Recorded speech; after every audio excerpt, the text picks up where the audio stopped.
கர்த்தருடைய வார்த்தைக்கு செல்வோம். பிலிப்பியர் 4ஆம் அதிகாரத்துக்கு திருப்போம். பிலிப்பியர் 4ஆம் அதிகாரத்துக்கு போவோம். பிலிப்பியர் 4ஆம் அதிகாரம் 4ஆம் வசனத்திலிருந்து நான் வாசிக்கப் போகிறேன். பிலிப்பியர் 4ஆம் அதிகாரம் 4ஆம் வசனத்திலிருந்து வாசிக்கப் போகிறேன். ஆனால் ஒரு சில நிமிஷங்கள் எதை குறித்து நாம் போதித்து வருகிறோம் என்பதை குறித்து ஒரு சில வார்த்தைகளை சுருக்கமாய் சொல்ல விரும்புகிறேன். விசுவாசத்தை குறித்து போதித்து வருகிறோம். குறிப்பாக வேதத்தில் சொல்லப்பட்டிருக்கிற இந்த தேவனுடைய விசுவாசம். மாம்சத்தில் வெளிப்பட்ட தேவனாயிருக்கிற இயேசு இந்த பூமியிலே வாழ்ந்தபோது ஒரு அத்தி மரத்தை பார்த்து பேசுகிறார். இனி ஒரு காலம் உன்னிடத்தில் ஒருவனும் கனி புசியாது இருக்க கடவுள்னு பேசின உடனே அந்த அத்தி மரத்துக்கு என்னமோ ஆயிடுச்சு. 24 மணி நேரத்தில் என்ன ஆச்சுங்கிறது வெளியே தெரிய ஆரம்பிக்கிறது. அது வேரோடு பட்டு போயிற்று. சொன்ன உடனே அது ஆயிருக்கு, வெளியே தெரிகிறது கொஞ்சம் நேரம் ஆயிருக்கு, வேரோடு பட்டு போயிருக்கிறது. இதை பார்த்தோன்னே சீஷர்கள் ஆச்சரியப்பட்டு, நீ சபித்த அத்திமரம் பட்டு போயிற்று என்றார்கள். உடனே அவர், எவனாகிலும் இந்த மலையை பார்த்து நீ பெயர்ந்து சமுத்திரத்தில் தள்ளுண்டு போ என்று சொல்லி, தான் சொன்னபடியே நடக்கும் என்று தன் இருதயத்தில் சந்தேகப்படாமல் விசுவாசித்தால் அவன் சொன்னபடியே ஆகும் என்று சொல்லி விசுவாசத்தை குறித்து போதிக்கிறார். விசுவாசத்தை டெமான்ஸ்ட்ரேட் பண்ணுகிறார். முதல்ல செய்து காமிக்கிறார், எப்படி இது வேலை செய்யுதுன்னு செஞ்சு காமிச்சிட்டு அப்புறம் வார்த்தைகளில் அவர் போதிக்கிறதை இங்கே நாம் பார்க்கிறோம். டெமான்ஸ்ட்ரேட் பண்ணிட்டு அப்புறம் போதிக்கிறார். இதைத்தான் தேவனுடைய விசுவாசம் என்று சொல்லுகிறோம். The God kind of faith என்று. அதே விசுவாசம் தான் நமக்கும் உண்டாயிருக்கிறது. ஏனென்றால் நம்மளும் God kind தான். நம்ம தேவனை போல அவருடைய சாயலின்படி ரூபத்தின்படி உண்டாக்கப்பட்ட மக்கள். எத்தனை பேர் நம்புறீங்க நம்ம God kindன்னு? அதாவது தன் ஜாதியின்படி உண்டாக்கின தேவன் நம்மளை மட்டும் அவர் ஜாதியின்படி உண்டாக்கிட்டார். வேற வேற ஜாதியா உண்டாக்கல. நம்ம எல்லாரையும் அவருடைய ஜாதியின் என்னவோ அந்த ஜாதியின்படி நம்மளை உண்டாக்கி விட்டார். அப்போ நம்ம அந்த ஜாதி. எந்த ஜாதி? தேவன் எந்த ஜாதியோ அந்த ஜாதி. நம்ம அந்த வகையான மக்கள். அப்ப அந்த வகையான மக்கள்னு சொன்னா அதே போல விசுவாசத்தை நாமும் உடையவர்களாக இருக்கிறோம். நமக்குள்ள இருக்கிற விசுவாசத்தை நம்ம நல்லா புரிந்து கொள்ள வேணும். அதை எப்படி இயக்குகிறது என்பதை நாம் புரிந்து கொள்ள வேணும். அதுதான் இப்போ படித்து வருகிறோம்.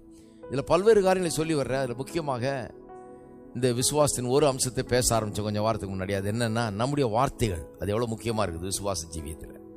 விசுவாச வாழ்க்கைனா எதையோ எனக்கு வேலை இல்லை அதனால விசுவாசத்தில் வாழ்கிறேன், அல்லது வேலையை விட்டு ஊழியத்துக்கு வந்துட்டேன் அதனால விசுவாசத்தில் இருக்கேன், அப்படி அல்ல. விசுவாச ஜீவியம் என்று சொன்னால் என்னுடைய வாயின் வார்த்தைகளை எப்படி உபயோகப்படுத்துகிறது என்பதை நான் அறிந்து வைத்திருக்கிறேன். இதை வாயை உபயோகப்படுத்தி, என்னுடைய இருதயத்தையும் வாயை உபயோகப்படுத்தி எனக்கு என்ன உருவாக்க வேணுமோ அதை உருவாக்க எனக்கு தெரியும். அதுதான் விசுவாச ஜீவியம். எப்படி இருதயத்தை பண்படுத்த வேணும், எப்படி வாயை உபயோகப்படுத்த வேணும், இதை நான் கற்று வச்சிருக்கிறேன். எப்படி கர்த்தருடைய வார்த்தை இருதயத்தையும் வாயிலையும் வச்சு அந்த வாயினால பேசி எப்படி காரியங்களை உருவாக்க முடியும் என்று அறிந்து வைத்திருக்கிறேன். அதுதான் விசுவாச ஜீவியம். விசுவாச ஜீவியம் என்றால் அதுதான். அப்ப இதனுடைய சில காரியங்களை சொல்லி வர்றேன். இந்த வாய் எவ்வளவு முக்கியம், நாம் பேசுகிற காரியங்கள் எவ்வளவு முக்கியம், குறிப்பாக இந்த விசுவாச அறிக்கை என்று சொல்றோமே அது எவ்வளவு முக்கியங்கிறத பார்த்துக்கிட்டு வரோம். போன வாரத்தில் சொல்ல ஆரம்பிச்சேன். விசுவாச அறிக்கை ஏன் அது முக்கியமாக இருக்கிறது என்பதை குறித்து 3 காரியங்கள் சொன்னேன். ஒன்று, விசுவாச அறிக்கை முக்கியம் ஏனென்று சொன்னால் அது நமக்குள்ள விசுவாசத்தை கொண்டு வருகிறது. நான் வாயை திறந்து நான் எதை விசுவாசிக்கிறேன் என்பதை சொல்லும் போது அந்த விசுவாசம் எனக்குள்ள உண்டாகிறது. நான் சொல்லும் போது ஒருவேளை எனக்குள்ள விசுவாசம் இல்லாமல் இருக்கலாம். ஆனால் கடவுள் சொல்லி இருக்கிறாரே என்றதுனால நான் சொல்றேன். அவர் சொன்னது உண்மை, அவர் உண்மை பேசுகிறவர். அவர் சொன்னதை நான் சொல்லும் போது எனக்குள்ள அது குறித்த விசுவாசம் உண்டாகிறது. நிறைய பேர் இன்னைக்கு விசுவாசம் இல்லையே என்று தத்தளித்து கொண்டிருக்கிறார்கள். எனக்கு விசுவாசம் இல்லை, எனக்கு ஜெபம் பண்ணுங்க, இன்னும் கொஞ்சம் விசுவாசம் வரணும். விசுவாசம் இல்லைன்னா விசுவாசத்தை வரவழைக்கலாம். நீங்கள் விசுவாசம் கேள்வியினால் வரும், கேள்வி தேவனுடைய வசனத்தினால் வரும் என்று வேத வசனம் சொல்லுது. விசுவாசம் வரும், எல்லாம் சொல்லுங்க. விசுவாசம் வரும். வர வைக்க தெரியணும் நமக்கு. எப்படி வரும்? கடவுளுடைய வார்த்தை எடுத்து அவர் என்ன சொல்லி இருக்கிறார், நம்முடைய சுகத்தை பற்றி என்ன சொல்லியிருக்கிறாரு, செழிப்பை பற்றி என்ன சொல்லியிருக்கிறாரு, சமாதானத்தை பற்றி என்ன சொல்லியிருக்காரு, நம்முடைய குடும்பத்தை பற்றி என்ன சொல்லியிருக்காரு, எல்லா வாக்குத்தத்தங்களை எடுத்து நம்ம எந்த காரியத்தில் நமக்கு விசுவாசம் தேவையோ, எதை பெற்றுக்கொள்ள விசுவாசம் தேவையோ அதற்காக அந்த வார்த்தைகளை நாம் பேச வேண்டும். ஒருவேளை இன்னைக்கு விசுவாசம் இருக்கலாம், இல்லாமல் இருக்கலாம். ஆனால் இதை சொல்றதுனாலேயே விசுவாசம் வந்துடும் நாளைக்கு. ஏன்னா அதுக்குள்ள அந்த வார்த்தைக்குள்ள விசுவாசம் இருக்குது. அந்த வார்த்தை ஒரு கேப்சூல் மாதிரி பாருங்க.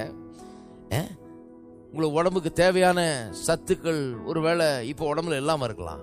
ஆனால் அந்த வைட்டமின் டேப்லெட்டை போட்ட உடனே அதுக்குள்ளே இருக்குது இல்லையா, அதுக்குள்ளே அந்த சத்துக்களை வச்சிருக்கிறாங்க. அது போட்ட உடனே அது போய் ரத்தத்தில் கலந்து கொஞ்ச நாளில் பார்த்தீங்கன்னா நல்ல நிலையில் நீங்கள் இருப்பீங்க. அது போல தான் இந்த வார்த்தைக்குள்ள விசுவாசம் இருக்குது. என்ன விசுவாசம்? அந்த வார்த்தை என்ன சொல்லுதோ அதை விசுவாசித்து அதை அடையக்கூடிய விசுவாசம் அந்த வார்த்தைக்குள்ளே இருக்குது. அப்போ விசுவாசம் கேள்வியினால் வரும். அது ஒரு பெரிய பெனிஃபிட். விசுவாசம் இல்லைன்னு சொல்றவங்க வசனத்தை எடுத்து உங்கள் வாழ்க்கைக்குரிய வாக்குத்தத்தங்களை, எல்லா வாழ்க்கையின் எல்லா காரியங்களை குறித்த வாக்குத்தத்தங்களை எடுத்து தினந்தோறும் அதை சொல்ல வேண்டும். ஜனங்க அறிக்கைன்னு சொன்னா, கிறிஸ்தவனுடைய அறிக்கைன்னு சொன்னா நிறைய பேர் என்ன நினைச்சிருக்காங்க, வெறும் பாவ அறிக்கைன்னு கிடையாது. நாம் விசுவாசிக்கிறது அறிக்கை செய்யறது தான் பெரிய அறிக்கை. அதனாலதான் இது அறிக்கையின் மார்க்கம் என்று கிறிஸ்தவத்தை அழைக்கிறார்கள். அப்ப நீங்க விசுவாசித்தா அறிக்கை செய்யணும். என்ன விசுவாசிக்கிறீங்க? இயேசு உங்களுடைய ஆண்டவரா இருக்கிறாரா? அவர் தான் உங்கள் வீட்டுக்கு ஆண்டவரா இருக்கிறாரா? அதை அறிக்கை செய்யுங்கள். உங்களுடைய வீட்டில் ஆஸ்தியும் ஐஸ்வர்யம் தங்கும் என்று வேதவசனம் சொல்லுது, அதை அறிக்கை செய்யுங்கள். உங்க வீடு சமாதானத்தினால் நிறைந்திருக்குன்னு வேதம் சொல்லுது, அதை அறிக்கை செய்யுங்க. உங்க மனைவி இப்படி இருப்பான்னு வேதம் சொல்லுது, அதை அறிக்கை செய்யுங்க. எப்படி இருக்கிறாரு அறிக்கை செய்ய வேணாம். அது நிறைய செய்யறாங்க, அது எல்லாருக்கும் தெரியுது எப்படி இருக்கிறாங்க. இதை போய் ஊரெல்லாம் சொல்லிட்டு வர வேண்டியதில்லை, இதை அறிக்கை செய்துட்டு இருக்கு. எப்படி இருப்பாள்னு சொல்லியிருக்காங்க, அதை அறிக்கை செய்யுங்க. அப்பதான் அப்படி இருக்கிறதுக்குரிய ஒரு சூழ்நிலை உருவாகும். அந்த விசுவாசமே உள்ளத்துல உருவாகும். பிள்ளைகள் எப்படி இருப்பார்கள் வேதம் சொல்லுது, அதை அறிக்கை செய்யுங்கள். இதெல்லாம் வசனத்தை எடுங்க, அறிக்கை செய்யுங்க. உங்களுடைய பொருளாதாரம் எப்படி இருக்கும், அதை அறிக்கை செய்யுங்க. அறிக்கை செய்யும் போது விசுவாசம் உண்டாகிறது இல்லையா? ரெண்டாவது காரியம், இந்த விசுவாச அறிக்கையில என்னன்னா, விசுவாச அறிக்கை செய்யும் போது நம்முடைய மனம் புதிதாகிறது. இது ரொம்ப முக்கியமான காரியம். நான் முன்ன சொல்லியிருக்கேன் உங்களுக்கு, நீங்க உங்க மனதுக்குள்ள 1-10 வரைக்கும் என்ன ஆரம்பிச்சீங்கன்னா, இப்போ நம்ம டெஸ்டே பண்ணிடலாம். அதை 1-10 வரைக்கும் மனதுக்குள்ள எண்ணுங்க. எண்ணிட்டே இருக்கும்போது நான் உங்க பேரை கேட்கறேன்னு வைங்க, என்ன ஆகுது? எண்ணுனது மறந்து போயிடுது. பேரை சொல்ல வந்ததுனால எண்ணிக்கையை கோட்டை விட்டுறீங்க இல்லையா? அது என்ன அர்த்தம்? வாயில வர்றது மனதுல இருக்கிறத மேற்கொண்டு விடுகிறது. வாயில வர்றது தான் மனசை நிரப்பிடுது. ஆகவே மனசுல இருந்தது போயிடுச்சு, இப்ப வாயில வந்தது மனசுக்குள்ள வந்துட்டதுனால மனசுல இருந்தது இப்ப போயிடுச்சு. அப்ப மனசுல தப்பான காரியங்கள் இருக்குன்னா, மனசை மாத்தணும்னா, மனதை புதிதாக்கணும்னா, வாயில வசனத்தை வச்சு அறிக்கை செய்து கொண்டே இருங்கள். சுகத்துக்கான வசனங்களை, செழிப்புக்கான வசனங்களை, உங்கள் நல்வாழ்வுக்கான வசனங்களை வைத்து வாயில அறிக்கை செய்யும் போது, நீங்க மனசுல ஒருவேளை உங்களை பற்றி ஒண்ணு இல்லைன்னா குப்பை தூசி, என்னால ஒண்ணும் முடியாது, இப்படி பயம் அப்படின்னு பல நெகட்டிவ் ஃபீலிங்ஸ் உடையவர்களா இருக்கலாம் மனசுல நீங்க. ஆனா வாயினால என்னைக்கு கர்த்தருடைய வார்த்தையை நீங்க அறிக்கை செய்றீங்களோ, அப்ப இந்த மனசுல இருக்கிறதெல்லாம் போய் வாயில இருக்கிறது மனசுல இருக்கிறத மேற்கொள்ளும். மனசுல இருக்கிறது இருக்காது, இப்ப வாயில இருக்கிறது மனசுக்குள்ள போயிடும். எப்படி எண்ணிக்கை மனசுல எண்ணிட்டு இருந்தீங்களா, அது கோட்டை விட்டுட்டு வாயில சொன்னது இப்ப மனசுல போயிடுச்சு. அது போல வாயில சொல்றதுக்கு மனசுல எண்றதை விட அதிக பவர் இருக்குது பாருங்க. அதனாலதான் விசுவாச அறிக்கை ரொம்ப முக்கியம். அது மனதை புதுப்பிக்கிறதா இருக்கிறது. இருக்கீங்களா? மூணாவது என்ன சொன்னேன்? விசுவாச அறிக்கை ரொம்ப முக்கியம். ஏனென்று சொன்னால் அது இருதயத்தை அது மாற்றுகிறதா இருக்கிறது. இருதயத்தை மாற்ற நிறைய பேர் இருதயம் மாற்றப்பட வேண்டியதா இருக்கு. வேணாமா? எல்லாம் அப்படி ஸ்டிஃபா உட்காந்துருக்கீங்க. என்ன சொல்ல, அவர் பக்கத்தில் இருக்க ஆளதான் சொல்றாருன்னு நினைக்கிறேன், என் மனைவி தான் சொல்றாரு அல்லது என் புருஷனை தான் சொல்றாருன்னு. சரி, அப்படியே வச்சுக்குவோம், கண்டுக்காதீங்க. உங்களுக்கு தான் தேவைன்றது மாதிரி காட்ட வேண்டாம். நல்லா ஸ்டிஃபா உட்காந்துருங்க, யாரும் கண்டுக்க மாட்டாங்க. எல்லாம் கொஞ்சம் ஸ்டிஃபா இருக்கிற ஆளெல்லாம் பாருங்க, அவங்களுக்கு தான் தேவை. உங்களுக்கு ஒன்றும் தேவையில்லை போல நடிக்கலாம், ஆனால் நான் சொல்றதை கேளுங்க. தேவை இருக்குதுன்னு உங்களுக்கு தெரியும், எனக்கு தெரியும், கடவுளுக்கு தெரியும். இருதயம் மாற வேண்டும் இல்லையா? இருதயம் நிச்சயமா மாற வேண்டும். நம்முடைய இருதயங்கள் பக்குவப்பட வேண்டும். விசுவாச இருதயமா மாற வேண்டும். வேதம் சொல்லுகிறது, நீதிமொழிகளில் பார்த்தோம், இருதயத்தின் ஆயத்தமும் நாவின் பிரதியுத்தரமும் கர்த்தரால் வரும் என்று சொல்லப்பட்டிருக்கிறது. இருதயத்தின் ஆயத்தம் எங்கிருந்து வருமா? கர்த்தரால் வரும். நாவின் பிரதியுத்தரம் எங்கிருந்து வரும்? கர்த்தரால் வரும். இந்த இருதயத்தையும் நாவையும் ஆயத்தப்படுத்தி தான் கர்த்தர் உங்களை செழிப்பாக்குறார். உங்களை வச்சு ஏதாவது நல்லது செய்ய விரும்பினார்னா இருதயத்தை ஆயத்தப்படுத்துறாரு. அதுக்கு இருதயத்தை ஆயத்தப்படுத்தாம உங்களை வச்சு எதையும் செய்திட முடியாது. என்னை வச்சு ஊழியம் செய்யணும்னா கர்த்தர் என்னுடைய இருதயத்தை ஆயத்தப்படுத்துறாரு. கர்த்தரால் வரணும், அதுக்குரிய விசுவாசம் வரணும், அதுக்குரிய வார்த்தைகள் எடுத்து நான் பேச வேண்டும், அதுக்குரிய வார்த்தைகள் எடுத்து நான் அறிக்கை செய்ய வேண்டும். எப்படி நான் இந்த ஊழியத்தில் வெற்றி பெறுவேன்றதை பற்றிய ஒரு இருதய ஆயத்தம் எனக்கு தேவை. நிறைய பேர் ஊழியத்தில் நுழைஞ்சிட்டாங்க, ஆனா இருதயத்தை ஆயத்தப்படுத்தல. இருதயம் ரெடியா இல்ல, ஆனா ஆல் ரெடி.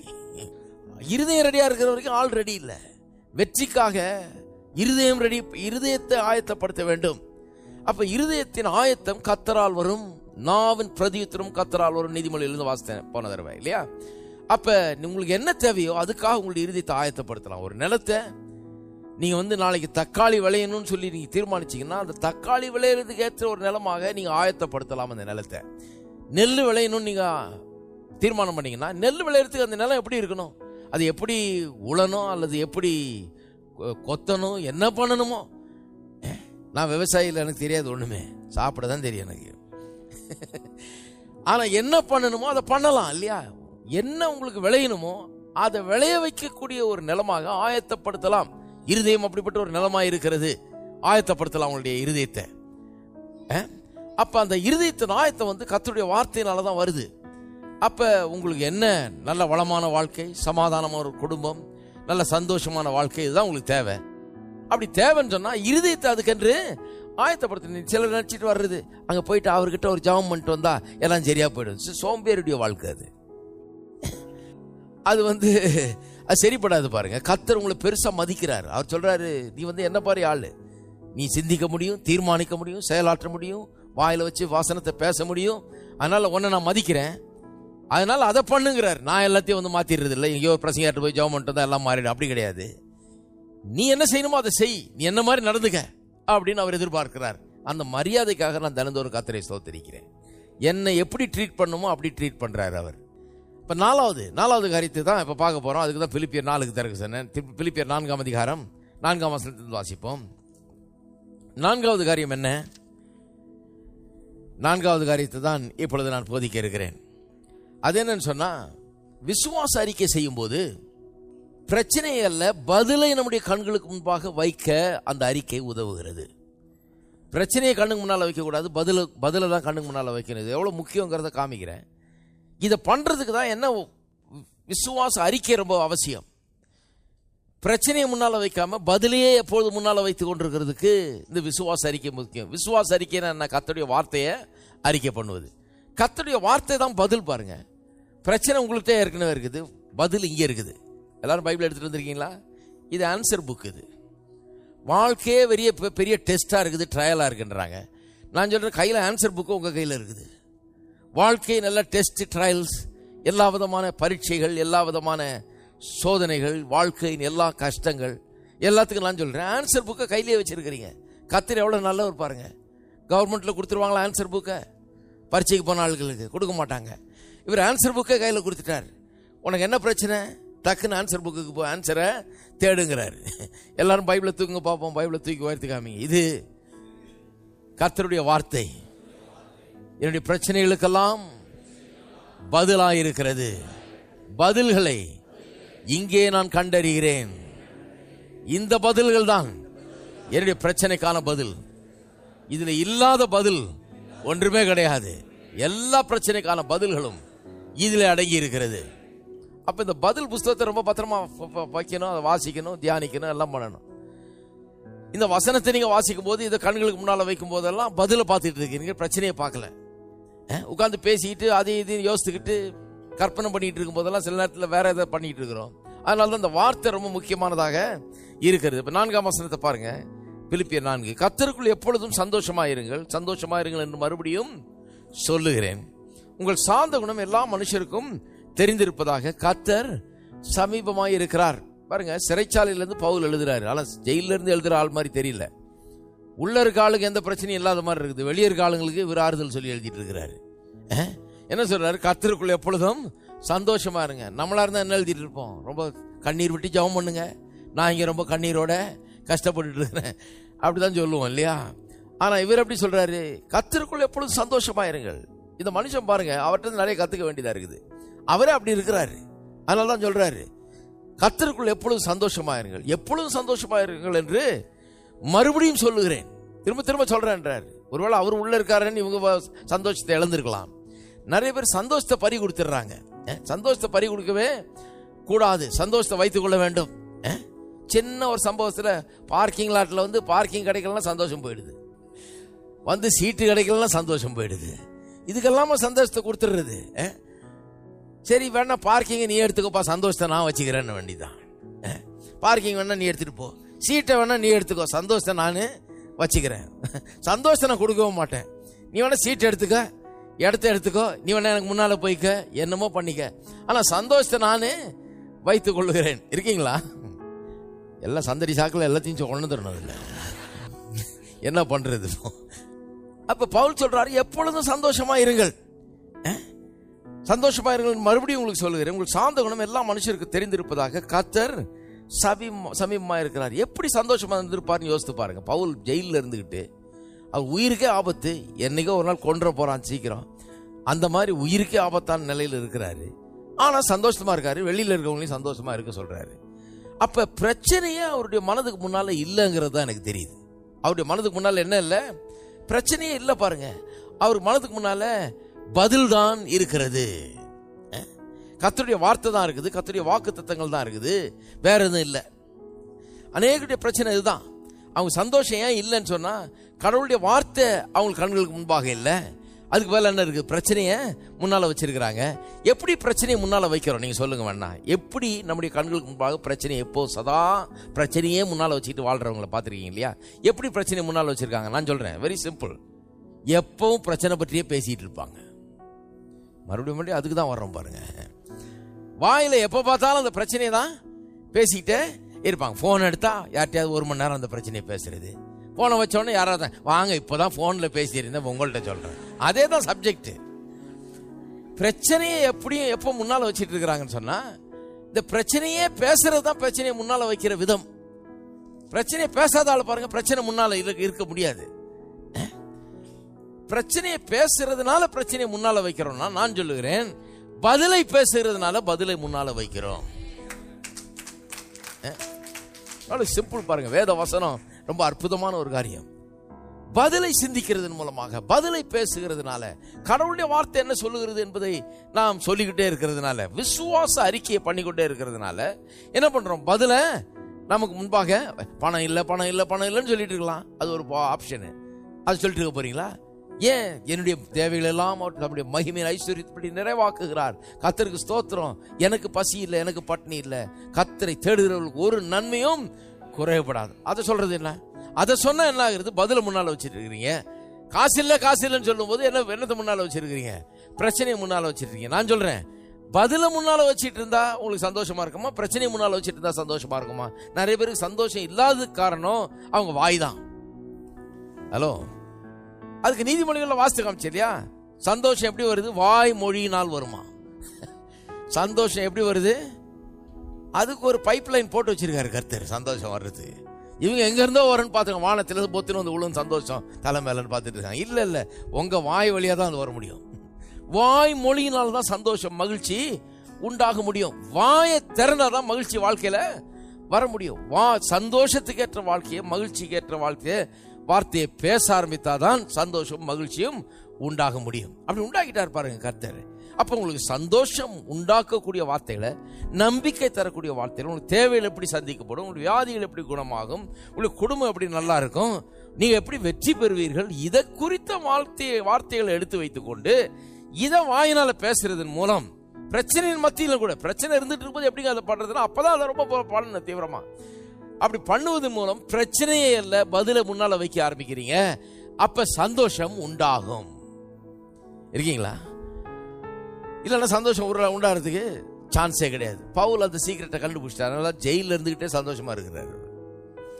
உயிர் போகிற நிலையில இருக்கிறாரு, ஆனா சந்தோஷமா தான் இருக்கிறார். கடைசி நாள் வரைக்கும் நல்ல சந்தோஷமா தான் இருந்திருப்பாருன்னு நினைக்கிறேன். ஏன்னா அவருக்கு எப்பவும் பதில முன்னால வச்சிருக்கிறாரு, கடவுளுடைய வார்த்தையை முன்னால வைத்துக் கொண்டிருக்கிறார். இதுதான் விசுவாச அறிக்கையினுடைய மேன்மை பாருங்க. இப்ப பாருங்க, நீங்கள் ஒன்றுக்கும் கவலைப்படாமல் எல்லாவற்றையும் குறித்து உங்கள் விண்ணப்பங்களை ஸ்தோத்திரத்தோட கூடிய ஜெபத்தினாலும் வேண்டுதலாலும் தேவனுக்கு தெரியப்படுத்துங்கள். தலைகளா பண்ணிட்டு இருப்பாங்க ஜனங்க. ஒன்றுக்கும் கவலைப்படாமல் விண்ணப்பங்களை தேவனுக்கு தெரியப்படுத்துங்கள்னா, ஒண்ணுக்கும் கவலைப்படாம ஜெபம் பண்ணுங்கன்னு அர்த்தம்.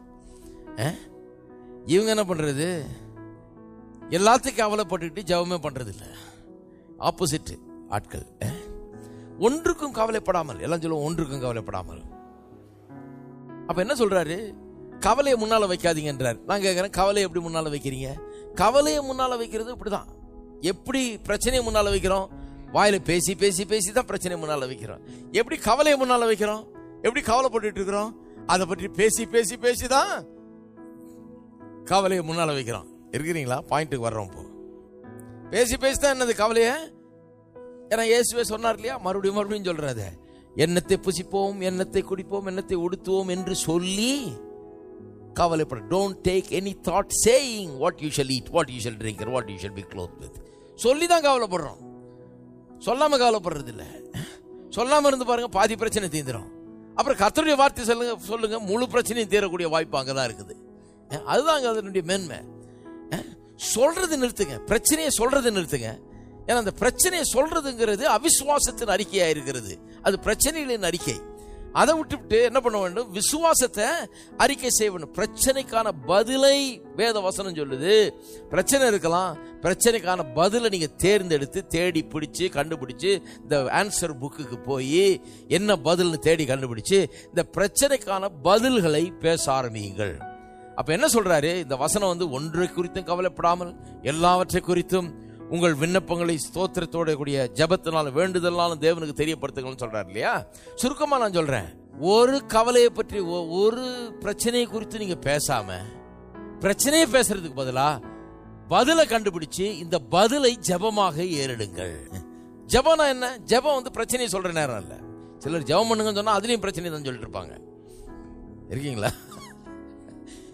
பிரச்சனையை சொல்லிட்டு இருக்காங்களேன்னு சொல்லி ஏங்க கவலைப்படாதீங்க, பிரச்சனை சொல்லிட்டே கிடக்காதீங்க, ஜெபம் பண்ணுங்க அப்படின்னா ஜெபம் பண்றேன்னு கண்ணை மூடிட்டு அதே தான் பேசிட்டு இருப்பாங்க. முன்ன சொன்னதுக்கு இப்ப சொன்னதுக்கு என்ன வித்தியாசம்? முன்ன கண்ணை திறந்து பேசிட்டு இருந்தாங்க, இப்ப கண்ணை மூடிட்டு பேசிட்டு இருக்கிறாங்க. நிறைய பேர் நினைக்கிறாங்க கழுத்தை பிடிக்கிறாரு அவரு, எப்படி நம்ம விஷயம்லாம் தெரியும்னு. தான் தெரியுமே, நாங்களும் தான் அங்கிருந்து தான் வரோம். இப்படி எல்லாம் பண்ணி அவஸ்தைப்பட்டு தான் கத்துக்கிறோம் நாங்களும். அதனால சொல்றேன், கண்ணை திறந்து மற்றவங்கிட்ட பேசிட்டு இருந்தது இப்ப கண்ணை மூடி ஆண்டவர்கிட்ட பேசுறீங்க, அவ்வளவுதான். அதே பிரச்சனை தானே பேசிட்டு இருக்கிறீங்க, அது ஜெபமே கிடையாது. அதுக்கு என்ன பெரிய வித்தியாசம்? அங்க கண்ணை திறந்தீங்க, இப்ப கண்ணை மூடுறீங்க. அங்க மனுஷன் பேசிருக்கீங்க, இப்ப ஆண்டவர்கிட்ட பேசிருக்கீங்க. இப்ப என்னத்தை பேசுறீங்க? உங்க பிரச்சனையை தான் பேசிட்டு இருக்கிறீங்க. ஜெபம் என்கிறது பிரச்சனையை பேசுறது கிடையாது, ஜெபம் என்கிறது பதிலை பேசுகிறது. இருக்கீங்களா? அப்ப பிரச்சனை ஆண்டவர்கிட்ட சொல்ல வேணாமா? சொல்லவே வேணாங்க. பிரச்சனை எல்லாம் ஆண்டவருக்கு நல்லா தெரியும். உங்க பிரச்சனை அவர் கடவுள், அவர் உங்க பக்கத்து வீட்டுக்காரர் இல்ல, நீங்க போய் சொல்லி தெரியறதுக்கு. அவர் உங்க அப்பா இல்ல, உங்க அம்மா இல்ல, இந்த உலக மனுஷர் கிடையாது. அவர் எல்லாம் அறிந்த கடவுள், சர்வ ஞானியா இருக்கிற கடவுள். உங்கள் பிரச்சனை நீங்க வாயை திறந்து சொல்றதுக்கு முன்னாடி அவருக்கு தெரியும். அப்ப நீங்க எதுக்கு ஜெபம் பண்ணணும்? என்ன பதில் தேவை அதை கேட்டுட்டு இருக்கிறாரு. நான் உனக்கு என்ன செய்ய வேணும்னு கேட்டார். 38 வருஷமா அங்க உட்கார்ந்துட்டு இருக்கிறான் பெதஸ்தா குளத்துக்கிட்ட. அவர் அவனை போய் தெரியாத அவருக்கு படுத்த படுக்கையா கிடக்குறான். பார்த்தா தெரியலையா இவனுக்கு என்ன பிரச்சனை? அவர் கேட்கிறார், நான் உனக்கு என்ன செய்ய வேண்டும் என்று நீ விரும்புகிறாய்? உனக்கு என்ன வேணும் அதை வாயால சொல்லுன்றாரு. What do you want? உங்களுக்கு என்ன தேவை? அப்ப ஜெபம் என்கிறது பிரச்சனையை பேசுகிறது இல்ல. உங்களுக்கு என்ன வேணும், உங்களுக்கு என்ன வேணும்னு எதையா ஒண்ணு சொல்றாரு. நீங்க வசனத்தை பார்த்து சொல்லணும். என்ன உண்டாக முடியும் என்று வசனம் சொல்லுகிறது. எப்படி உங்கள் தேவைகள் சந்திக்கப்பட முடியும், என்ன இந்த பிரச்சனைக்கு என்ன தீர்வு உண்டாக முடியும், தீர்வு என்ன என்பதை வசனம் சொல்லுது. அப்ப இந்த வசனத்திலிருந்து பதிலை எடுத்து அந்த பதிலை நீங்கள் பேச ஆரம்பியுங்கள். அப்ப அந்த 6ஆம் வசனம் பக்கத்திலே எழுதிங்க. பிரச்சனையை பற்றி பேசி பேசி கவலைப்படாமல் அதற்கு பதிலாக வசனத்திலிருந்து பதிலை சொல்லி ஜெபம் பண்ணுங்கள். அதுதான் 6ஆம் வசனத்துடைய அர்த்தம். இதெல்லாம் திருப்பி நான் ஒரு தடவை எழுதணும் பொழுது வேற மாதிரி, அப்ப விளங்கிடும். பிரச்சனையை பேசி பேசி கவலைப்படாமல் வேத வசனத்திலிருந்து உங்கள் பிரச்சனைக்கான பதிலை சொல்லி சொல்லி ஜெபம் பண்ணுங்கள். பாருங்க, மலையை பார்த்து பேசினார். அது ஒரு பிரின்சிபல். மலையை பத்தி பேசுன்னு இல்ல, என்ன சொல்ற, மலைய பார்த்து பேசுறாரு. என்ன பேச சொன்னாரு? நான் மலையே இன்னும் எவ்வளவு நாள் நிக்க போற, ஒரே பிரச்சனையா இருக்குது. அப்படி பேசாத, இவ்வளவு பேசா இருக்கிறிய, எங்க இருந்து வந்த மலை, அப்படி பேசாது. என்ன பேச சொல்றாரு? அது பிரச்சனையை பார்த்து பேசுறது, பிரச்சனையை பேசுறது. மலையை பார்த்து நீ பெயர்ந்து சமுத்திரத்தில் தள்ளுண்டு போ என்று சொல்லி என்ன ஆகணும்? அந்த மலைக்கு எங்க போகணும்? அந்த மலை எப்படி கண்ணுக்கு தெரியாத அளவுக்கு அது போய் சமுத்திரத்தின் ஆழத்துல விழணும் அப்படிங்கிறத பேசு. காணாம போகணும், இல்லாம போகணும், ஒண்ணுமில்லாமல் போகணும் என்கிறத பேசு. அப்போ உங்கள் பிரச்சனை என்ன ஆகணும்? ஒண்ணுமில்லாமல் போகணும். அது இன்றைக்கு இருக்கிற பிரச்சனை நாளைக்கு நீங்கள் காணக்கூடாது. சமுத்திரத்தின் ஆழத்தில் போடப்பட்ட மலையை போல அது ஒளிந்து போக வேண்டும். அதை பேசுங்கன்றாரு. என்ன ஆக வேணும் பிரச்சனைக்கு? அதை பேசுங்க. என்ன பிரச்சனைங்கிறது பேசுறது வேண்டியதில்ல, பிரச்சனைக்கு என்ன ஆக வேண்டும். உங்க பிரச்சனை வாயிலிருந்து வருதுன்னு சொன்னா ஒரே ஒரு விதத்துல தான் வர வேணும். எந்த விதத்துல வர வேணும்? அந்த பிரச்சனைக்கு என்ன ஆக வேணும் என்று நீங்க சொல்றீங்களே அந்த விதத்துல தான் வர வேணும் ஒழிய பிரச்சனைன்றது வரக்கூடாது வாயில. ஹலோ, இருக்கிறீங்களா? சில ஜப கூட்டங்கள்லாம் வெறும் பிரச்சனை கூட்டம். அங்க வந்து பிரச்சனைக்கு பதிலே சொல்ல மாட்டாங்க. உங்க பிரச்சனை என்ன சொல்லுங்க, உங்க பிரச்சனை கேட்ட தலை வந்துடும், தலை வலிச்சிரு. ஜபத்து கூட்டத்துக்கு வராமல் இருந்திருக்கலாம். இந்த பிரச்சனைக்கான பதில சொல்ல வேண்டும். பதில தான் நம்ம அதுக்கு முதலிடம் கொடுக்க வேணும். அந்த பதிலுக்கு தான் பெரிய இடத்தை கொடுக்க வேண்டும். அந்த பதிலை பற்றி தான் பேச வேண்டும். சரி, வாசிப்போம் இன்னும் கொஞ்சம். அப்பொழுது எல்லாம் சொல்லுங்க, அப்பொழுது எல்லா புத்திக்கும் மேலான தேவ சமாதானம் உங்கள் இருதயங்களையும் உங்கள் சிந்தைகளையும் கிறிஸ்து இயேசுவுக்குள்ளாக காத்துக்கொள்ளும். எல்லா புத்திக்கும் மேலான தேவ சமாதானம், peace that passeth all understanding என்று ஆங்கிலத்தில் வருது. ரொம்ப அருமையான வார்த்தைகள். எல்லா புத்திக்கு மேலான தேவ சமாதானம். இந்த புத்தி கெட்டாத ஒரு தேவ சமாதானம் உங்களை வந்து ஆட்கொள்ளுமா? எப்ப பிரச்சனை பேசிட்டு இருக்க வரைக்கும் அந்த சமாதானம் வராது. பிரச்சனை பேசிட்டு இருக்க வரைக்கும் சந்தோஷம் வராது. பாருங்க, விசுவாச அறிக்கையில் எவ்வளவு இருக்குது பாருங்க. நிறைய பேர் தெரியாம விசுவாச அறிக்கையை கேலி பண்றது. என்ன அது? சுகமானேன்னு சொல்றாரு. என்ன அது? என்ன தேவையெல்லாம் கர்த்தருடைய ஐஸ்வர்யத்தின் மூலமா சந்திக்கப்பட்டிருக்குன்னு சொல்றாரு. என்ன எனக்கு ஒண்ணு இல்லாம இருக்கிற இதை சொல்றாரு. என்ன இது? அறிவீனமா இருக்குது. இவங்க பண்றது தான் அறிவீனமா இருக்குது. இவங்களுக்கு விளங்கல. அது விளங்காம இதை கேலி பண்ணிட்டு இருக்குது. என்ன இதனுடைய மேன்மைங்கிறது விளங்க மாட்டேன். எனக்கு நல்லா விளங்கிடுச்சு பாருங்க. எனக்கு அதுல பிரச்சனையே கிடையாது. எனக்கு அறிக்கை பண்றதுல பிரச்சனையே கிடையாது. எனக்கு விளங்கிடுச்சு. என்ன இது இதுல என்ன பெனிஃபிட் இருக்குதுங்கிறது விளங்கிடுச்சு. என்னுடைய பிரச்சனை எனக்கு முன்னால வைத்து கவலைப்படுறதை காட்டிலும் இந்த பதில சொல்லி நான் ஜெபிக்கலாம். அப்பொழுது தேவ சமாதானம், எல்லா புத்திக்கு மேலான தேவ சமாதானம் நம்முடைய இருதயத்தையும் சிந்தையும் ஆண்டு கொள்ளும். எத்தனை பேர் இருதயம் சிந்தையும் தேவ பக்திக்கு எல்லா புத்திக்கு மேலான தேவ சமாதானத்தினால் ஆட்கொள்ளப்பட வேண்டும் நம்புறீங்க, விரும்புறீங்க? நான் சொல்லுகிறேன் அருமையானவர்களே, என்ன விதமான சூழ்நிலையில் இருந்தாலும் உங்க புத்தி கெட்டாத அளவுக்கு தேவ சமாதானத்தை நீங்கள் பெற்று உங்கள் வீட்டில் ஒவ்வொரு நாளும் நீங்கள் அதை அனுபவிக்க முடியும். அதுக்கு வழியை சொல்லிட்டு இருக்குது வேதவசனம். அந்த சமாதானத்தில் வாழ முடியும். வாயில பிரச்சனையை பேசுறது நிறுத்திட்டு ஜெபத்துல பதில பேச ஆரம்பிங்க, வேத வசனத்திலிருந்து எடுத்து. அப்பொழுது இருக்கீங்களா? அப்பொழுது வேற வழியில கிடையாது. நான் சும்மா ஒரு தலையில கை வச்சு ஜெபம் பண்ணான்னா ஏதாவது அப்பொழுதுன்னு சொல்லல. தலையில கை ஜெபம் பண்ணிட்டா அப்பொழுது தேவ சமாதானம் இல்ல. என்ன சொல்லிருக்குது? அப்படியே தலையில கை வச்சு ஜெபம் பண்ணி நான் ஜெபம் பண்ணதுனால ஒருவேளை தேவ சமாதானம் வந்தா கூட அதை போய் தான் அரை நாள்ல நீங்க ஒண்ணு இல்லாம ஆக்கிடுவீங்களே பேசியே. ஹலோ, அது பேசியே கேன்சல் பண்றதுல பெரிய எக்ஸ்பர்ட்டா இருக்கிறோமே. இங்க இருந்து கேட்டுக்கிட்ட போறதுக்குள்ள அந்த சமாதானம் இப்பதான் வந்து எங்க போச்சுன்னு தேடிட்டு இருக்கணும். அதை அந்த மாதிரி நான் சொல்றது என்னன்னா, அப்பொழுது எப்பொழுதுமே இந்த தேவ சமாதானம் புத்திக்கு எல்லா புத்திக்கு மேலான தேவ சமாதானம் உங்களை ஆட்கொள்ளக்கூடிய விதத்துல நீங்கள் வாழ முடியும். யாரா இருந்தாலும் சரி, தேவன் சமாதானத்தை உங்களுக்கு தருகிறார். சமாதானத்துக்கு ஒரு வழியை வச்சிருக்கிறார். சந்தோஷத்துக்கு ஒரு வழியை வச்சிருக்கிறாரு. பிரச்சனை அல்ல, பதிலை பேசுங்கள். இருக்கீங்களா? அதுதான் அறிக்கை. இப்ப பாருங்க, கடைசியாக சகோதரரே, உண்மையுள்ள விளைவுகளோ, ஒழுக்கமுள்ள விளைவுகளோ, நீதியுள்ள விளைவுகளோ, கற்புள்ள விளைவுகளோ, அன்புள்ள விளைவுகளோ, நற்கீர்த்தியுள்ள விளைவுகளோ, புண்ணியம் எதுவோ, புகழ் எதுவோ, அவைகளையே சிந்தித்துக் கொண்டிருங்கள். நான் கேட்கிறேன், எப்படி அதை சிந்தித்துக் கொண்டிருக்கிறது? இப்பதானே சொன்னேன். மனசுல என்ன இருக்கிறதுன்றது எதை பொறுத்து இருக்குது? வாயில் என்ன இருக்குதுன்றதை பொறுத்து தான் இருக்குது. மனசுல ஏதாவது இருந்தா கூட வாயில வேற ஏதாவது இருந்தா அது போய் இது வந்துடும். மனசுல வாயில இருக்கிறது தான் கடைசியில மனசுல வரும். அதையே சிந்தித்துக் கொண்டிருக்கணும்னு சொல்லி என்ன லிஸ்ட் கொடுக்கிறாரு பாருங்க. உண்மை உள்ளவைகள், ஒழுக்கம் உள்ளவைகள், நீதி உள்ளவைகள், கற்புள்ளவைகள், அன்புள்ளவைகள், நற்கிருத்தி உள்ளவைகள், இல்லையா? இவைகள் ஏதாவது கெட்டது ஒண்ணு இருக்கா பாருங்க லிஸ்ட்ல? ஒண்ணுமே கிடையாது. நம்முடைய வாழ்க்கையை கடவுள் எப்படி உண்டாக்கி இருக்காருன்னா, இந்த கெட்ட காரியங்களை பற்றி சிந்தித்து அதை பேசினா அழிந்து போயிடுவோம், அந்த மாதிரி உண்டாக்கி இருக்கிறார். அதை தெரிஞ்சுக்கணும் முதல்ல. அப்ப அழியாம காத்துக்கொள்ளலாம். நம்ம கெட்ட காரியங்களை என்றைக்கு சிந்திக்கிறோமோ, நெகட்டிவா என்னைக்கு சிந்திக்கிறோமோ பேசுறோமோ, அன்னைக்கே நமக்கு அழிவு ஆரம்பிச்சு விடுகிறது. அப்படிதான் அது மனித வாழ்க்கை. ஏன்னா மனித வாழ்க்கை எப்படின்னா, நல்லதையே பேசி நல்லதையே அடைய வேண்டும். அப்படிதான் உண்டாக்கி இருக்கிறார். பிசாசு அதை கெடுத்து போட்டிருக்கிறான். இந்த பாவ உலகத்துல கெட்டதையே பேசி, அதான் சொல்லி இருக்குது யாக்கோபு 3ஆம் அதிகாரத்தில், இந்த நாவு நரக அக்னியினால் பற்ற வைக்கப்படுகிறது. பிசாசு என்ன பண்ணிடுறான்? ஒன்றும் பண்ண வேண்டியது இல்லைங்க. உங்களை இது பண்ணுறதுக்கு ஒன்றும் உங்கள் வீட்டில் தகடு வைக்க வேண்டியதில்லை, பில்லி சுனி வைக்க வேண்டியதில்லை, மந்திரவாதம் வைக்க வேண்டியதில்லை, ஒன்றும் வைக்க வேண்டியதில்லை. ஹலோ, அந்த மந்திரவாதியை விட பெரிய மந்திரவாதி நீங்க. மந்திரம் போட்டுக்கிட்டே இருக்கிறீங்களே வீட்டில். என்ன மந்திரம் போடுறீங்க? எதையாவது ஒன்று சொல்லிக்கிட்டு நெகட்டிவா போச்சு, இல்லை, ஐயோ கொய்யோ, இதானே பேச்சு, இதான் மந்திரம். நான் தான் சொல்றது, உங்களை விட பெரிய மந்திரவாதி இருக்க முடியுமா?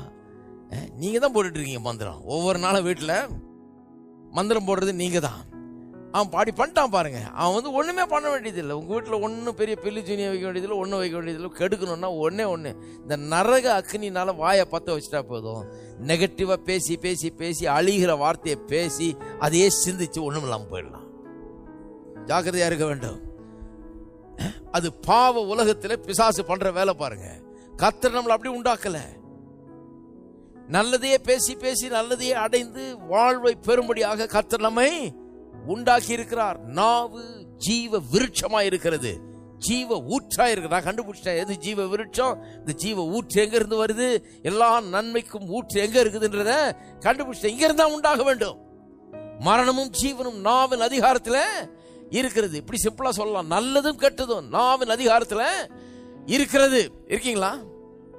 அது நல்லா புரிந்து வைத்துக் கொள்ளணும். அதனாலதான் இந்த வாயை எம்ப்ளாய் பண்றது ரொம்ப முக்கியம். எப்படி நம்ம எம்ப்ளாய் பண்றோம், எப்படி வேலை செய்ய வைக்கிறோங்கிறது ரொம்ப முக்கியம். ஏன்னா அது வேலை செய்யும். கண்டிப்பா கடவுள் அப்படிதான் உண்டாக்கிட்டாரு. அப்ப உண்மை உள்ளது அது. சிலர் உண்மை உள்ளதுன்னு உண்மைதானே பிரதர் சொல்றேன், ஒன்னும் பாக்கெட்ல ஒண்ணும் இல்ல பிரதர், காசே இல்ல, அதான் உண்மை அப்படின்றாங்க. அந்த உண்மையை சொல்லுங்க, சத்தியத்தை சொல்லிருக்கீங்க.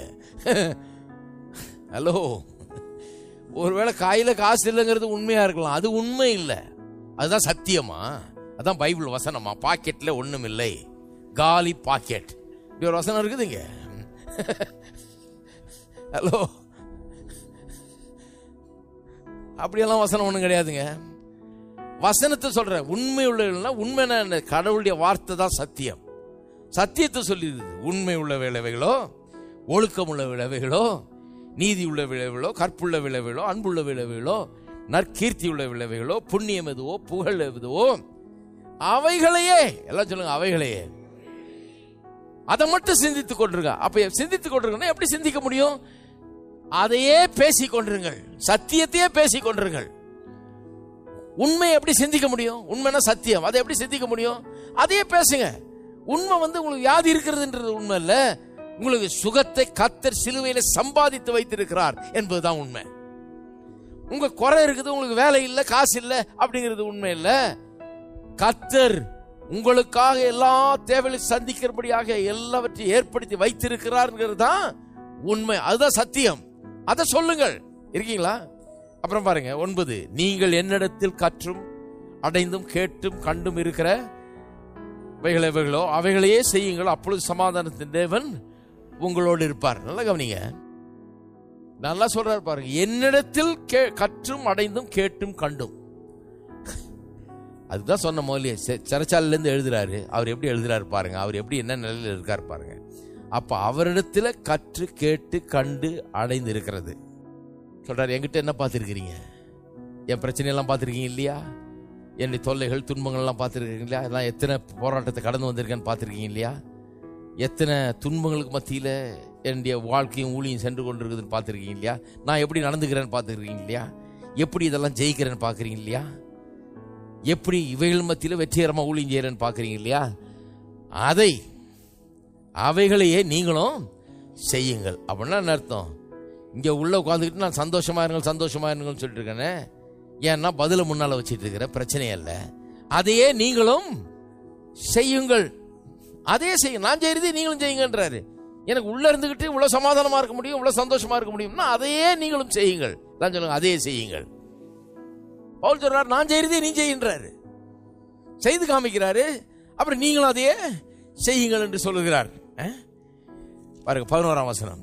என் குறைச்சல்னால் நான் இப்படி சொல்லுகிறது இல்லை, ஏனெனில் நான் இந்த நிலைமையில் எந்த நிலைமையில் இருந்தாலும் மன ரம்யமாய் இருக்க கற்றுக்கொண்டேன். எந்த நிலைமையில் இருந்தாலும் மனரம்யமாய் இருக்க கற்றுக்கொண்டேன். பாருங்க, ஆங்கிலத்தில் I learn to be content அப்படின்னு வருது. கண்டென்ட், இந்த கண்டென்ட்ன்ற வார்த்தை ரொம்ப டேஞ்சரான வார்த்தை கிறிஸ்தவர்களுக்கு. ஏன்னா நிறைய பேர் அதை பிடிச்சிட்டு இருக்கிறாங்க. எதுக்கு பிடிச்சிக்கிட்டாங்கன்னா தப்பான ரீசனுக்கு. இவங்களுடைய தோல்வியை, இவங்களுடைய இதை நியாயப்படுத்துறதுக்காக இந்த வசனத்தை உபயோகப்படுத்துறாங்க. ஏன்னா பரவாயில்ல பிரதர், இப்படிதான் இருக்குது, ஆனால் நான் திருப்தியாக இருக்கிறேன். இருக்கிறதுலே திருப்தியாக இருக்கிறது பெரிய சாம்பியனா நீங்கள்? இதுக்கு பெரிய அறிவு, இதுக்கு பெரிய இது படிப்பெல்லாம் தேவையா? இதுக்கு பெரிய கோயிலுக்கு போகணுமா? இதுக்கு ஒரு பைபிளை வாசிக்கணுமா? இதுக்கு ஒரு ஆவியானவர் தேவையா? இதுக்கு ஒரு போதகர் தேவையா? அப்போ நான் டைமை வேஸ்ட் பண்ணிட்டு இருக்கிறேன்னு அர்த்தம்.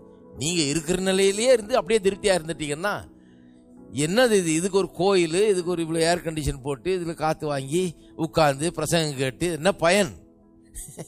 ஹலோ, எதுக்கு இங்கே வந்திருக்கிறேங்க? இருக்கிற நிலையிலேயே நீங்கள் திருப்தியாக இருங்கன்னா ஏன் இங்கே வந்திருக்கிறீங்க?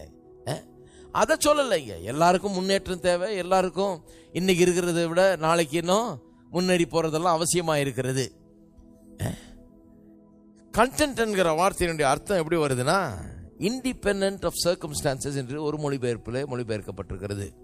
அப்பனா எப்படி அதை சொல்றாராம்? நான் எந்த நிலைமையில் இருந்தாலும் அந்த சூழ்நிலையை சார்ந்திராமல் நான் இருக்க கற்றுக்கொண்டேன்.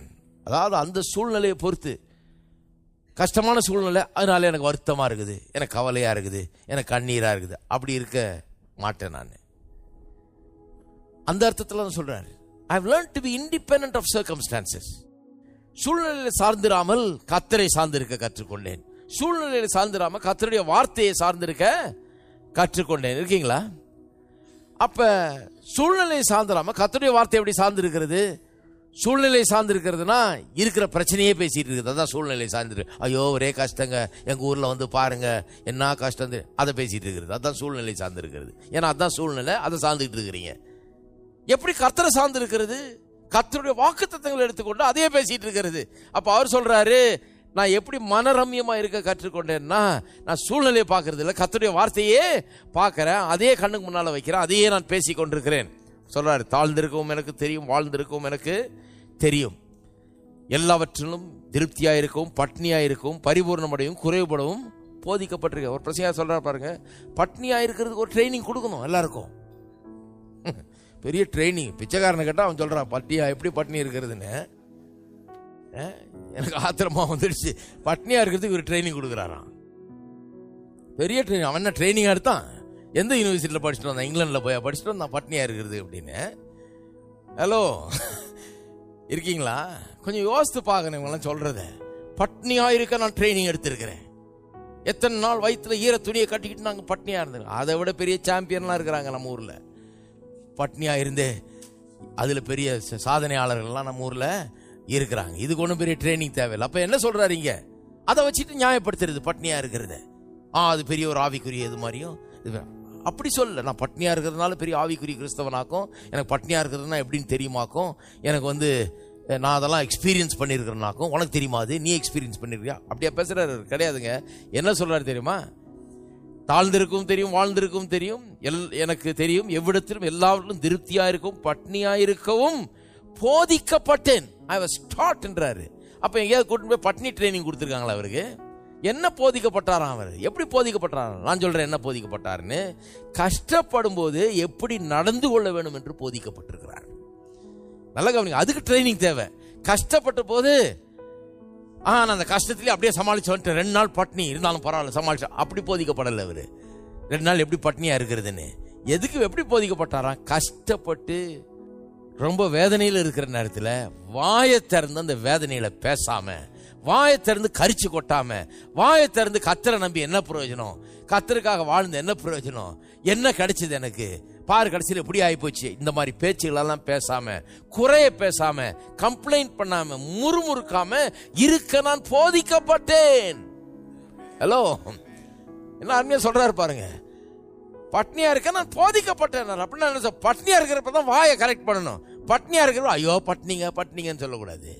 பால் யாங்கி சோ சொல்றாரு, உலகத்திலே பெரிய சர்ச்சினுடைய பாஸ்டர். ஒரு நாள் ரொம்ப பசியில் இருந்தாராம் பாருங்க. அவரு ஆரம்ப காலத்துல சும்மா அவர் ஒரு ஸ்லம் ஏரியாவில் போயிட்டு ஒரு டென்ட் போட்டு தான் ஆரம்பிச்சவர். அவர்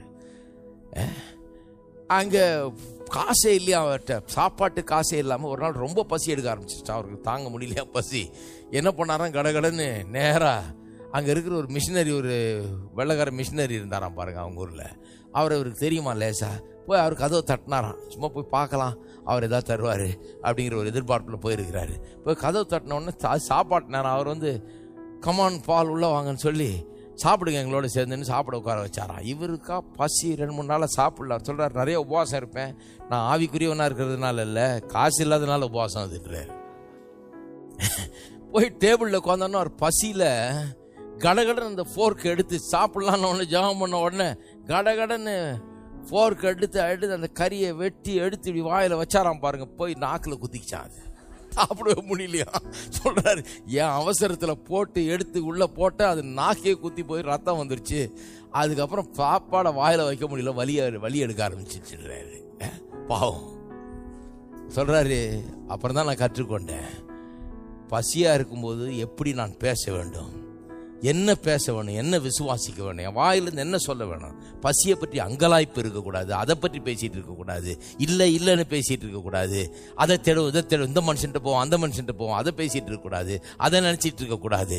கர்த்தர் ரெண்டு தேவையெல்லாம் சந்திக்கிறாருன்னு நான் விசுவாசிக்க வேணும். அதை நான் கற்றுக்கிட்டபடினாலதான் இன்னைக்கு 7-8 லட்சம் பேர் அவருடைய சபையில் இருக்கிறாங்க. அவ்வளோ பேரை வச்சு ஒரு ஊழியம் செய்துட்டு இருக்கிறாரு. இந்த பாதையெல்லாம் கடந்து வந்திருக்கிறார், போதிக்கப்பட்டிருக்கிறார். அவர் இன்னைக்கு பெரிய விசுவாச போதகராக இருக்கிறாரு. அவர் கேட்டீங்கன்னா சொல்வார், இதுதான் விசுவாசம். பிரச்சனை என்ன, பிரச்சனையே பேசிக்கிட்டு அந்த ஆளை தேடி போறது, இந்த ஆளை தேடி போறது, அதில் விசுவாசம். கர்த்தர் என்னுடைய தேவையெல்லாம் சந்திக்கிறார் என்பது என் வாயிலிருந்து வர வேண்டும், இல்லைங்கிறது வர்றதுக்கு பதிலா இருக்கீங்களா? அப்புறம் சொல்றாரு பாருங்க, என்னை பலப்படுத்துகிற கிறிஸ்துவினால் எனக்கு எல்லாவற்றையும் செய்ய பலன் உண்டு. எல்லாவற்றையும் செய்ய பலன் உண்டு. ஜெயிலில் உட்காந்து எழுதுறாரு, எல்லாவற்றையும் செய்ய எனக்கு பலன் உண்டு. எல்லா சேலஞ்சஸ்க்கும் வாழ்க்கையில் நான் சந்திக்கிற எல்லா சவால்களையும் சந்தித்து மேலே வர்றதுக்கு வேண்டிய பலன் எனக்கு உண்டு. இன்னும் அருமையான வார்த்தையில் சொல்றாரு. அதிலே இன்னும் கொஞ்சம் வாசிட்டு வந்தீங்கன்னா 19ஆம் வசனத்தில் சொல்றார், என் தேவன் தம்முடைய ஐஸ்வரியத்தின்படி உங்கள் குறைவையெல்லாம் கிறிஸ்து இயேசுவுக்குள் மகிமையிலே நிறைவாக்குவார்.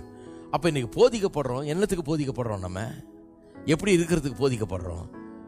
பிரச்சனைன்னு வரும்போது அந்த பிரச்சனையின் மத்தியிலே எப்படி நடந்துக்கணும்ன்றது ரொம்ப கவனமா இருக்க வேண்டும். பிரச்சனை வர நேரத்தில் ஆள் மாறிடக்கூடாது. பிரச்சனையை பேசிக்கிட்டு கரிச்சி கொட்டிக்கிட்டு அவனை சபிச்சுக்கிட்டு இவனை சபிச்சுக்கிட்டு இந்த ஆளால தான் அப்படி ஆச்சாக்கும், என் மாமியாரை தான் சொல்லணுங்க, இல்லை உங்களை தான் சொல்லணும், அவங்களால தாங்க இந்த முழு பிரச்சனை. ஹலோ, இப்போல்லாம் இந்த மாதிரி கம்ப்ளைண்ட்டே கேட்கறதே இல்லை. என் வீடுகளுக்கு போகும்போது முன்னெல்லாம் எங்கேயா வீடு போனால் இந்த பிரச்சனை தான் கேட்டுட்டு இருப்பேன் நான். இந்த பேச்சு தான் நடக்கும். இப்போ இங்கே வந்து இப்போ கேட்டு ஜனங்கள்லாம் இந்த பிரச்சனை பேசுகிறதே கிடையாது. இங்கே இருக்கிற ஆட்கள் பேசுறது கிடையாது. இந்த மாதிரி தெரிஞ்சுக்கிட்டாங்க, அவங்க பேசினது செல்லாது. அது வேற யாராவது பாஸ்டர்கிட்ட தான் பேசுனீங்க, மாமியார் தாங்க பிரச்சனைன்னு உடனே அவங்க மாமியாருக்காக ஜெபிப்போம் அப்படின்னாரு. என்கிட்ட வந்து மாமியார் தான் பிரச்சனைன்னா உங்களுக்காக தான் ஜெபிப்பேன் நான். உங்களுக்கு ஜெபிக்கிறது மட்டும் இல்லை, போதிப்பேன். மாமியார் எப்படி பிரச்சனையாகும்? கடவுள் பெரியவரா மாமியார் பெரியவங்களா? கடவுளுடைய வார்த்தை பெருசா மாமியார் பெருசா? ஹலோ, அப்ப மாமியார் எப்படி பிரச்சனையா இருக்க முடியும்? பதில் கர்த்தரா இருக்கிறாரு, பதில் கடவுளுடைய வார்த்தையா இருக்குது. அப்ப அவங்க எப்படி, ஒரு மனுஷன் எப்படி பிரச்சனையா இருக்க முடியும்? ஹலோ, இருக்கீங்களா இல்லையா? சில பேர் சொல்றாங்க, மாமியார்ட்ட சொல்றாதீங்க இதை போய். திருப்போம் பிலமோன், எபிரேயருக்கு முன்னால பிலமோன் தேடிட்டு இருக்காதீங்க எங்கன்னு. பிலமோன் 6ஆம் வசனம், 5ஆம் வசனத்திலிருந்து வாசிக்கிறேன். என் ஜெபங்களில் உம்மை நினைத்து எப்பொழுதும் என் தேவனுக்கு ஸ்தோத்திரம் செய்து உங்களில் உள்ள சகல நன்மைகளும் தெரியப்படுகிறதுனாலே, நல்லா கவனிங்க, உங்களில் உள்ள சகல நன்மைகளும் தெரியப்படுகிறதுனாலே உம்முடைய விசுவாசத்தின் அந்யோன்யம் கிறிஸ்து இயேசுவுக்காக பயன்பட வேண்டும் என்று வேண்டுதல் செய்கிறேன். என்ன சொல்றாரு? உங்களுள்ள சகல நன்மையும் தெரியப்படுகிறதுனாலன்னு சொல்றாரு. ஆங்கிலத்தில் நல்லா வருது. அது எப்படி சொல்றாருன்னா, the acknowledgement of every good thing which is in Christ Jesus.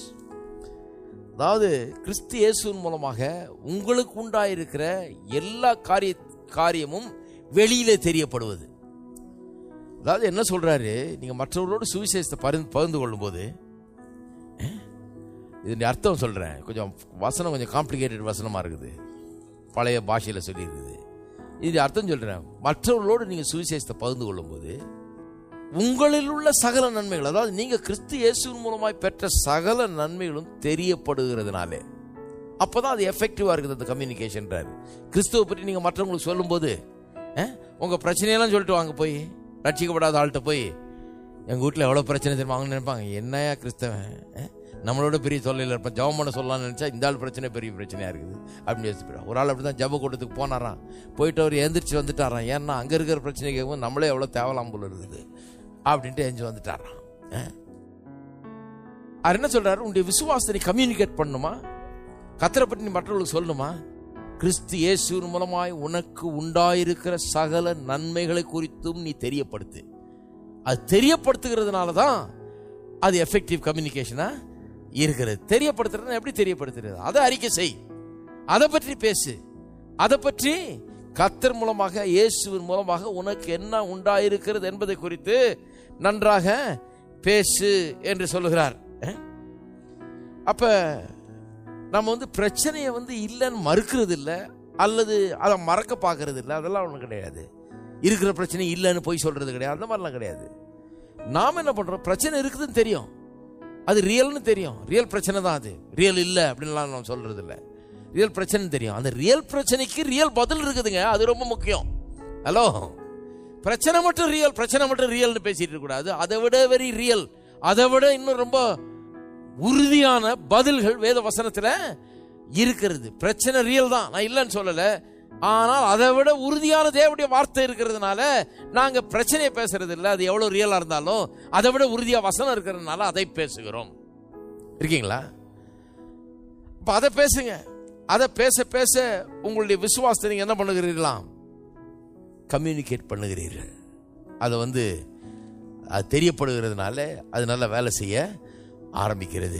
இன்னொரு வசனம் ஏற்கனவே காமிச்சேன் இல்லையா, தீமையை நன்மையினாலே வெல்லு என்று சொல்லப்பட்டிருக்குது. எப்படி தீமையை நன்மையினால வெல்லு? நடக்கிற தீமையை பற்றியே பேசிட்டு இருக்க கூடாது. இப்ப என்ன பண்ணுங்க, நன்மையை பேசுங்க, நன்மையை செய்யுங்க. அங்க சொல்லி இருக்குது, உன்னுடைய சத்துரு பசியா இருந்தால் அவனுக்கு போஜனம் கொடு, அவன் தாகமா இருந்தால் அவனுக்கு குடிக்க கொடு. இப்படி செய்வதனால் அக்கினி தழல அவன் தலைமையில் நீ குவிக்கிறான். அப்படின்னா அவனுக்கு ஏதோ கெட்டது நடக்க போகுதுன்னு அர்த்தம் இல்லை. இப்படி செய்யறதுனாலயாவது அவன் பொழிஞ்சு போட்டோம் அப்படின்னு கிடையாது. ஏதோ அக்கினி தழல தலையில போடுறாங்களாமே, அது செஞ்சு பார்ப்போம் அப்படின்னு செய்யாதீங்க. அக்கினி தழல்னா அவனுக்குள்ள ஒரு இது உண்டாகுது. அவனுக்கு, அதாவது அவன் உங்க விரோதி, அவனுக்கு பசியா இருக்கும்போது நீங்க ஆகாரம் கொடுக்கும்போது, தாகமா இருக்கும்போது அவனுக்கு தண்ணி கொடுக்கும்போது அவனுக்குள்ள என்ன ஆகுது, குத்தப்படுறான். ஐயோ இவனை போய் நம்ம அப்படி பண்ணிட்டோமே, இந்த ஆளுக்கு அவ்வளவு துரோகம் பண்ணிட்டோமே, இந்த ஆள் கடைசியில் நமக்கு பசியா இருக்கும்போது இந்த ஆள் தான் சாப்பாடு போடுறாரு, நம்ம ஃப்ரெண்டெல்லாம் போடல, நம்ம விரோதின்னு நினைச்ச ஆள் தான் போடுறாருன்னு அவனுக்கு உள்ள ஃபீல் பண்ண ஆரம்பிக்கிறான். அதை தான் அக்னி தழல்னு சொல்லி இருக்குது. அதை தான் அக்னி தழல்னு சொல்லி அன்னைக்கு சொன்னேன் இல்லையா, ஒரு அம்மா பிரச்சனைன்னு தான், புருஷன் ரொம்ப மோசம் அப்படி இப்படின்ட்டு பிரசங்கியார் உடனே சொன்னார், அந்த அக்னி தழலை தலையில போடுன்னு சொல்லி அதை ட்ரை பண்ணி பார்த்தீங்களாமான்னாரான். இதை மனசுல வச்சுக்கிட்டு இந்த வசனத்தை, அந்த அம்மாவுக்கு அந்த வசனம் இருக்கிறதே தெரியல. அந்த அம்மா சரி இல்லைங்க, ஒரு நாள் நல்லா சூடா இருந்தது கடாயை, அதை எடுத்து தலையில போட்டேன், ரொம்ப வம்பு பண்றாரு அப்படின்ச்சான். ஐயோ அதை சொல்லலாமா, ரோமர் 12ஆம் அதிகாரத்தில் எப்படி சொல்லி இருக்குது, அக்னி தழலை தலையில போடனா. அது எப்படின்னா, அந்த தீமை செய்யற ஆளுக்கு ஏதாவது நன்மை செஞ்சிருக்கிறியா, அவனுடைய உள்ளம் உறுத்துறா மாதிரி, ஐயோ இந்த பொண்ணுக்கு போய் இப்படி பண்ணிட்டோமே, இவ்வளவு நம்மளை பிள்ளை நேசிக்கிறாளேன்னு சொல்லி அவன் உணரும்படியாக அப்படிப்பட்ட ஒரு உணர்வு அவனுக்குள்ள உண்டாகி அவன் வருத்தப்படுற அளவுக்கு ஏதாவது நன்மை செஞ்சிருக்கிறியான்றார். அதுதான் இங்கே சொல்லப்பட்டிருக்குது. அதுக்கப்புறம் தான் அடுத்த வசனம் தான் சொல்லுது, தீமையினால் வெல்லப்படாமல் தீமையை நன்மையினால வெல்லு என்று சொல்றாரு. அப்ப தீமையை ஒழிக்கணும்னா எப்படி, அதை நன்மையினாலதான் ஒழிக்க வேண்டும். இருக்கீங்களா? அப்ப தீமையான காரியங்கள் பிரச்சனைகள் இருக்கிறது, அதை எப்படி ஒழிக்கிறது? இந்த நல்ல கர்த்தருடைய வார்த்தையை பேசுங்கள், தீமையை என்ன பண்ணுவீங்க, நன்மையினால வெல்லுவீர்கள். இருக்கீங்களா? 1 பேதுருக்கு திருப்போம் சீக்கிரம். 1 பேதுரு 5ஆம் அதிகாரம் 6ஆம் வசனம். ஆகையால் ஏற்ற காலத்தில் தேவன் உங்களை உயர்த்தும்படிக்கு அவருடைய பலத்த கைக்குள் அடங்கியிருங்கள். ஆங்கிலத்தில் எப்படி வருது, humble yourself in the hands of the mighty God வருது. humble yourself, தேவனுடைய கரத்தில் உங்களை தாழ்த்துங்கள் இருக்கு. அவருடைய கைக்குள் அடங்கி இருங்கள். இந்த ஹம்பிள்ன்றது ரொம்ப நிறைய பேருக்கு பிடிக்கும். அது அவங்க என்ன சொல்றாங்க, கர்த்தாவே எங்களை தாழ்த்தும், எங்களை ஹம்பிள் பண்ணும் கர்த்தாவே. இது நிறைய பேருடைய ஜெபம்.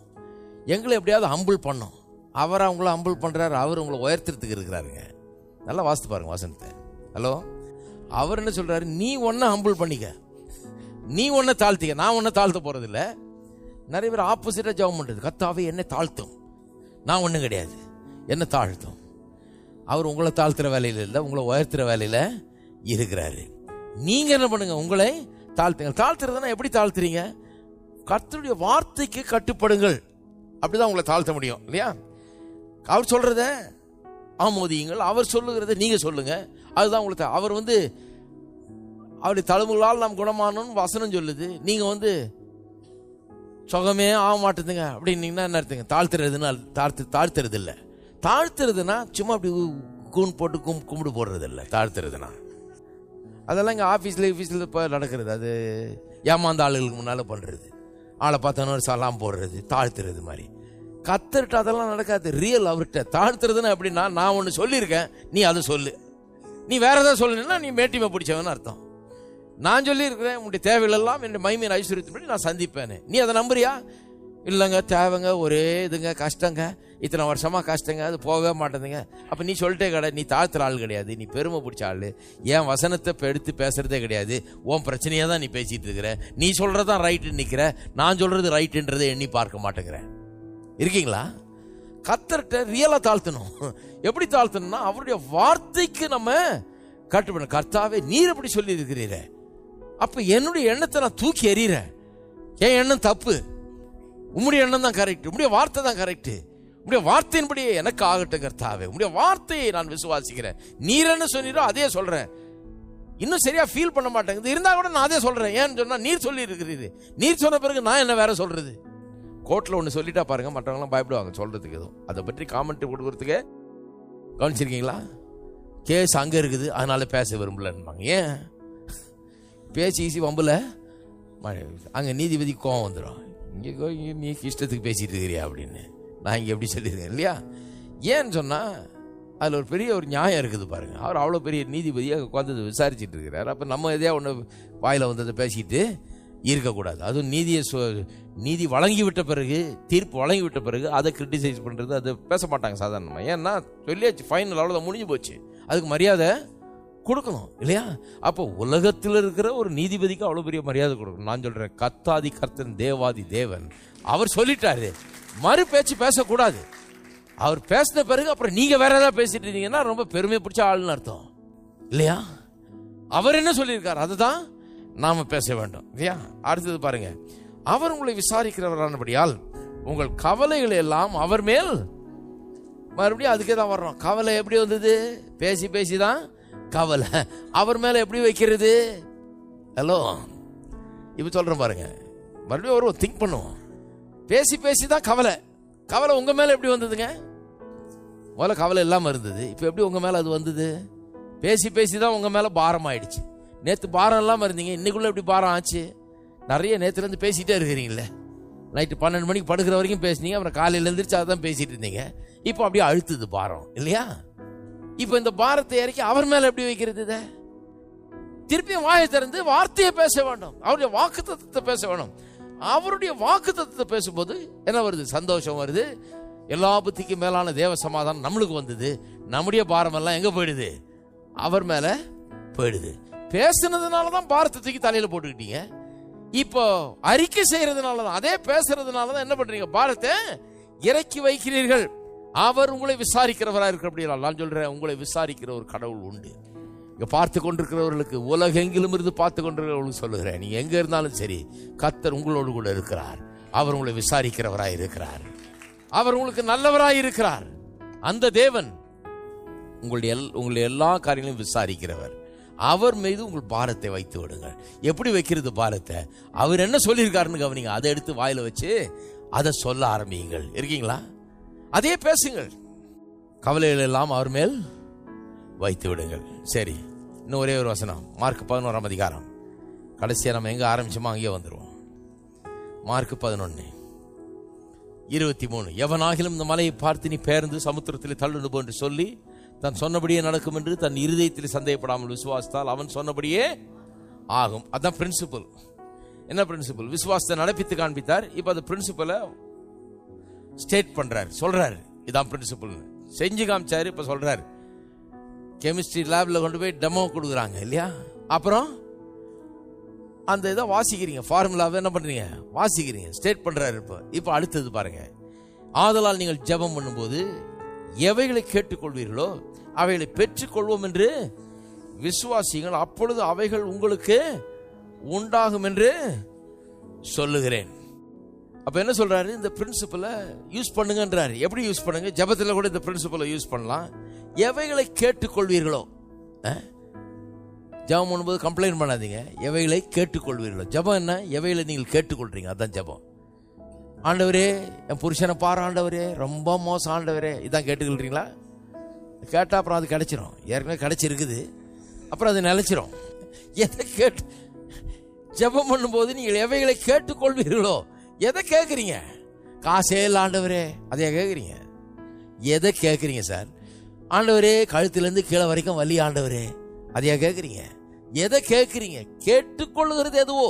கேட்டுக்கொள்ளுகிறது எதுனா கடவுளுடைய வார்த்தையில் என்ன சொல்லி இருக்குது? அவருடைய நானே உன் பரிகாரியாகிய கர்த்தர், உன் அப்பத்தி தண்ணீரை ஆசீர்வதித்து உன் வியாதியை விலக்குவேன், உன் ஆயுசு நாட்களை பூரணப்படுத்துவேன், அவருடைய தழும்புகளால் நீங்கள் குணமானீர்கள், உங்கள் சுகம் சீக்கிரமாய் துளிர்க்கும். இதெல்லாம் கர்த்தருடைய வார்த்தைகள் பாருங்க. அதை தான் கேட்குறீங்க. கர்த்தாவே உடைய வார்த்தை எப்படி சொல்லுகிறதே, நானே உன் பரிகாரியாகிய கர்த்தர் என்று சொல்லுகிறீரே. இந்த கழுத்திலிருந்து கீழே வரைக்கும் இருக்கிற வலி இயேசுவின் நாமத்தில் ஒன்றுமில்லாமல் போகிறபடி ஆளுமுக்கு ஸ்தோத்திரம். ஏனென்றால் நீர் என்னுடைய பரிகாரியாகிய கர்த்தராய் இருக்கிறபடி ஆளுமுக்கு ஸ்தோத்திரம். அதை தான் நான் கேட்டுக்கொள்கிறேன். என்ன கேட்டுக்கொள்கிறேன்? அதான் ஜெபம். அப்ப ஜெபத்திலையும் சரி, எல்லாவற்றிலையும் என்னத்தை முன்னால வைக்கணும்? பிரச்சனை அல்ல, பதிலை முன்னால வைக்க வேண்டும்.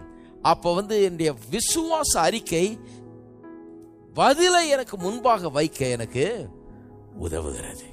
எழுந்து நிற்போம். அடுத்த வாரம் இன்னும் கொஞ்சம் தொடர போறேன். இன்னும் இதை குறித்து 1-2 காரியங்களை சொல்ல போறேன். விசுவாச அறிக்கை என்ன பண்ணுதுன்னு நல்லா புரிஞ்சுக்கணும் பாருங்க. சிலர் சொல்லுவாங்க, ஆமா அவர் இப்படி சொல்ல சொன்னாரா, நான் ஐஸ்வர்யவான்னு சொல்ல சொன்னாரா, ஏழையா இருந்துக்கிட்டு நான் ஐஸ்வர்யவான்னு சொன்னா சிரிக்க மாட்டாங்களா?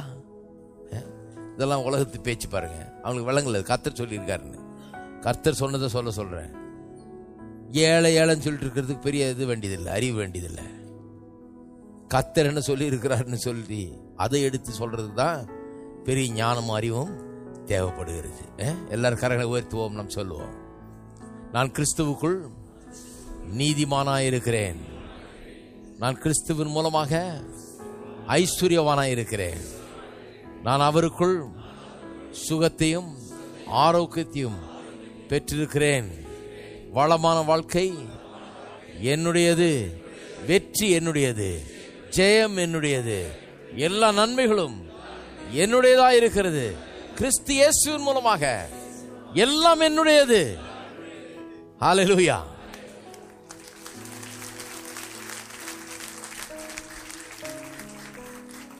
கரங்களை உயர்த்தி நாம் கர்த்தரை ஸ்தோத்திரிப்போம். ஹல்லேலூயா.